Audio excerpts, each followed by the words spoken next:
já é hora de despertarmos do sono, porque a nossa salvação está agora mais perto de nós do que quando aceitamos a fé. A noite é passada e o dia está raiando, está chegando. Rejeitemos, pois, as obras das trevas e revistamo-nos das armas da luz. Andemos honestamente como de dia, não em glutonarias nem em bebedeiras. Não só do texto que lemos, como também do seu contexto, para fundamentar algumas colocações que faremos. Eu acredito, sem nenhuma sombra de dúvida, que aqueles que cultivam o hábito da leitura bíblica, ou quem sabe até do estudo sistemático da Bíblia, conhecem de cor e salteado não somente o texto que lemos, como também a carta que Paulo escreveu aos Romanos. Essa carta é, sem dúvida, uma das mais importantes cartas que Paulo já escreveu ao longo do seu ministério. A maior parte, inclusive, do Novo Testamento é composto pelas cartas que Paulo escreveu ao longo do seu apostolado.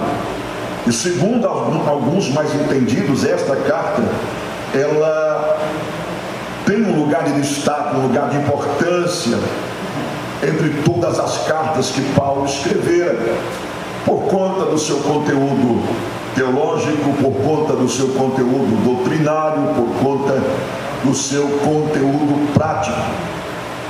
E alguns estudiosos costumam dividi-la em duas partes distintas. A primeira, que vai do capítulo 1 ao capítulo de número 12, que compreende a parte doutrinária desta carta, e a segunda, indo do capítulo 12 ao 16. Na nossa jornada de fé, no nosso dia a dia, tem muitas coisas, a maioria absoluta das coisas, os acontecimentos, as mudanças. Deus é quem determina esse tempo de acontecer. No entanto, como ele disse, e eu concordei plenamente, que é o tempo em que nós é que decidimos, que nós é quem fazemos esse tempo. E este é um deles. É o tempo de buscar o Senhor, é o tempo de acordar, é o tempo de despertar, é o tempo de entender que nós estamos vivendo um dos períodos mais críticos da história da igreja na terra. Meus amados irmãos, se nós nesta manhã começarmos a fazer um paralelo, e quando eu falo de paralelo, eu estou lhes convidando a fazermos uma comparação entre a igreja atual e a igreja de 2 ou 3 décadas atrás. E aí, se nós tivermos esta coragem, essa disposição de fazer este paralelo, e eu convido principalmente aos mais antigos na fé. Por que aos mais antigos na fé? Porque certamente e obviamente foram os que viveram, foram os que presenciaram, foram os que experimentaram esse tempo que eu chamo tempo áureo, tempo de ouro da igreja, um tempo em que a gente via nítida e claramente, de forma intensa e poderosa, as manifestações do poder de Deus, tempo em que a gente via em cada cristão uma fome, uma sede pelas coisas espirituais, tempo em que a gente percebia também na maioria absoluta dos crentes uma espiritualidade aflorada, uma sensibilidade espiritual aguçada, o que lhes dava a condição de chegar na igreja e de não esperar muito tempo, de não depender de pregador e não depender de cantor para chegar aqui e mandar levantar a mão. Ele já vinha predisposto a adorar a Deus, e quando chegava aqui, por conta da sensibilidade espiritual, por conta da percepção da presença de Deus no ambiente, ele então já se alegrava, sem precisar ninguém estar dizendo levante a mão, sem precisar ninguém estar dizendo abra a boca, sem precisar ninguém dizendo diga aleluia. Não precisava disso. Ele já vinha sabendo o que tinha que fazer, ele já vinha para cá para adorar, para glorificar, para exaltar, e não demorava muito para que o ambiente fosse saturado pela presença de Deus, não demorava muito para que ele chorasse da presença de Deus. Enfim, era algo extraordinário. Quantas vezes não vimos Jesus batizando crentes com o Espírito Santo, ainda sentado nos bancos, ainda durante as canções dos hinos da harpa. Quantas vezes nós vimos e participamos de festividades onde a presença de Deus se manifestava de forma tão intensa que, mesmo tendo dado o horário de terminar o culto, os crentes não sentiam vontade de ir embora para casa, de tão dominados e possuídos que estavam pelo poder de Deus. Quantas vezes não vimos crentes sendo curados e renovados? Quantas vezes não vimos crentes ávidos pela presença de Deus, por buscar a presença do Senhor, por vivenciar as benesses espirituais? Mas, irmãos, infelizmente, a gente não pode tapar o sol com a peneira e fingir que hoje a realidade é outra, completamente diferente. Carlinhos estava aqui. Carlinhos, eu vou te entregar. Estava assim meio que queixoso porque tinha pouca gente. Mas eu disse a ele: rapaz, infelizmente não é só aqui, não é privilégio só da congregação de Monte Hermon, é uma situação generalizada, irmãos. Para onde a gente vai, onde a gente chega, a gente percebe que há um arrefecimento da fé, que há um arrefecimento da espiritualidade, que há um arrefecimento do avivamento, que há um arrefecimento da disposição. Eu tenho dito que nesses últimos dias o que se percebe é o surgimento de uma safra cada vez maior de cristãos anêmicos, apáticos, desnutridos, indispostos, letárgicos, desprovidos de graça, desprovidos de unção, desprovidos de virtudes espirituais. O que se percebe nesses últimos dias é o surgimento de uma safra de cristãos que estão cada vez mais acostumados a frequentar cultos, a esquentar bancos, a ser figurantes de rol de membros, sem falar daqueles que se acomodaram e se conformaram em ser apenas componentes de um conjunto, ou ser participantes do ministério eclesiástico. Enfim, essa é a nossa realidade, e não é difícil a gente perceber isso quando a gente realiza celebrações como esta e outras tantas que você e eu temos participado. A gente percebe que o povo já não tem mais prazer de ir à igreja, o povo não tem mais prazer de vir nos domingos de manhã na casa de Deus, coisa que há 2, 3 décadas atrás era completamente diferente. Você chegava numa reunião de manhã há 20 anos atrás e a igreja estava abarrotada de crentes. E quem é o pregador? Era um famoso do mundo gospel? Não, era alguém da própria casa, era alguém da própria igreja. Mas o povo não estava lá por causa dele, o povo estava lá por causa de Jesus, o povo estava lá por causa da graça de Deus. Havia esse prazer, havia essa vontade de buscar o Senhor. Mas repito, isso foi e continua mudando, infelizmente, de um modo negativo. O arrefecimento da fé se torna cada vez mais evidente. Mas sabe o que é pior nisso tudo, irmãos? É que há cristãos que tentam justificar essa situação. Eu vou lhe citar aqui um exemplo disso. Dia desses eu conversava com um irmão que, na tentativa de justificar o injustificável, porque isso para mim é injustificável, esfriar na fé é injustificável, sim. Arrefecer na fé é injustificável, embora alguém possa alegar N motivos. Ah, pastor, esfriei porque fui maltratado, esfriei porque fui ferido, esfriei porque ninguém me dá oportunidade, ah, eu esfriei porque isso, porque aquilo. Irmão, vamos mudar a conversa, porque não justifica, a menos que a sua fé esteja depositada nas oportunidades, a menos que a sua fé esteja depositada no homem. Se a sua fé está depositada nas oportunidades e no homem, no sistema religioso, aí eu fico calado, que a tua fé está esfriada por conta disso. Mas se a tua fé está em Jesus, irmão, tu adora aqui em cima e adora aí onde você está. Se não te chama para cantar aqui, tu canta aí. Se não te chama para pregar aqui, tu prega na rua, tu prega na rodoviária, prega no ônibus, prega na Topic, prega onde você quiser e achar que deve pregar. Agora vamos nessa ladainha dizendo: não, isso é por causa disso. E aí eu conversava com esse irmão, que ele usou um texto como pretexto para justificar essa situação. E qual foi o texto que ele usou? Aquele que Jesus, se não me engano, é em Mateus 24:12, quando Jesus disse que por se multiplicar a iniquidade, o amor de muitos iria esfriar. Aí ele pegou esse texto e disse: está aqui, pastor, foi Jesus quem disse que o amor de muitos iria esfriar. Eu disse: não é verdade, está escrito.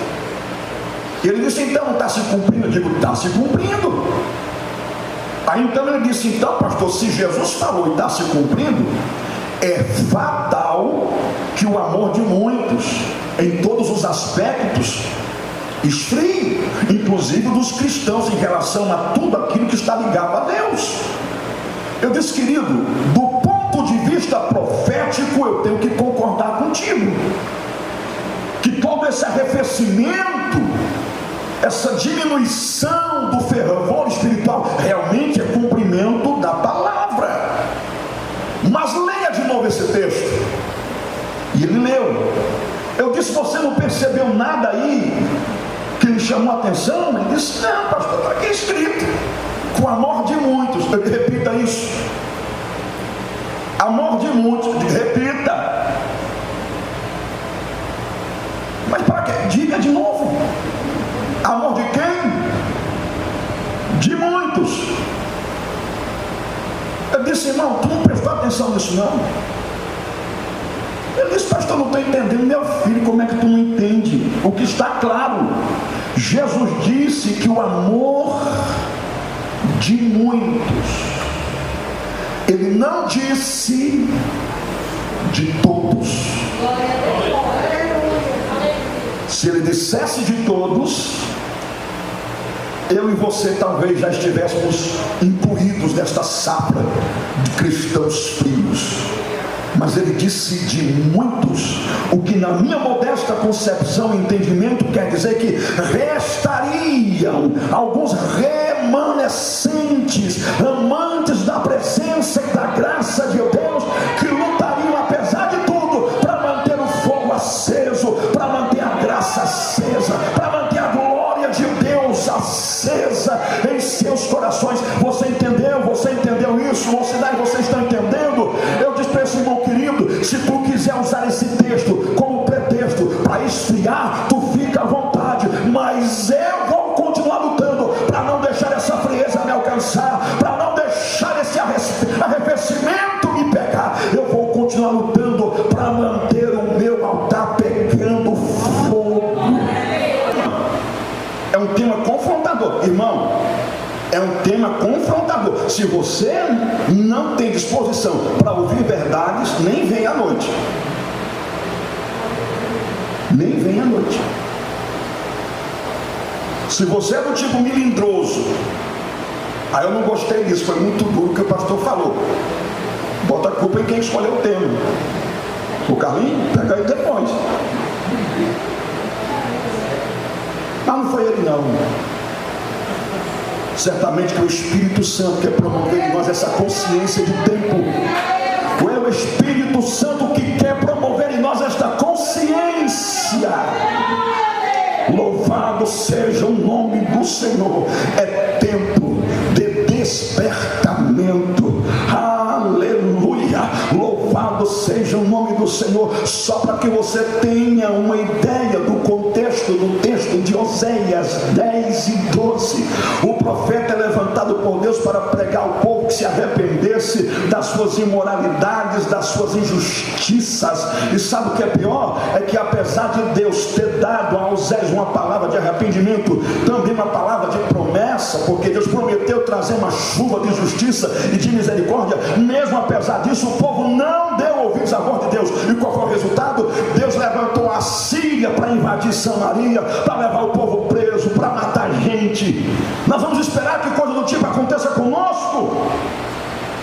Porque eu lhes digo, sem medo de estar errado, se continuarmos levando essa vidinha medíocre, mirrada, que nós estamos levando espiritualmente falando, não vai demorar muito para que o juízo de Deus venha e pese sobre nós, sobre a igreja. Eu não estou falando de ímpio, não, eu estou falando de igreja, eu estou falando de crente, porque a palavra de Oséias não era para um povo ímpio, no sentido de desconhecer a Deus. A palavra é para Israel, o povo escolhido de Deus.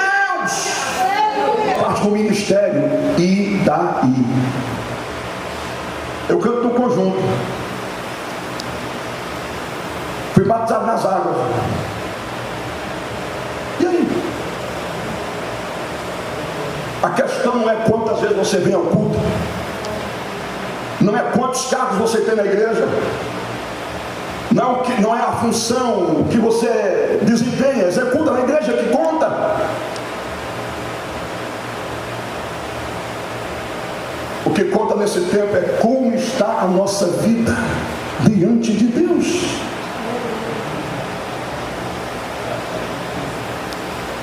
Olhe para mim, como é que está a nossa vida diante, é isso que pesa. Eu não sei se tem alguém, mas talvez alguém pense, pastor, mas essa é uma palavra para culto de doutrina. Pode ser. Mas onde é que está escrito que Deus escolhe dia e hora para falar?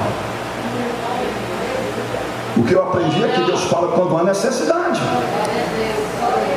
Quem dera tivéssemos aqui essa igreja cheia, talvez à noite muita gente venha. A verdade é que Deus está bradando nos 4 cantos da terra que é tempo de acordar, é tempo de abrir os olhos, os ouvidos, o coração, rasgar a alma e se aquebrantar diante de Deus. Quando Paulo escreve aos Romanos, aqui no capítulo de número 13, versículo 11, você vai lá, canta, toca.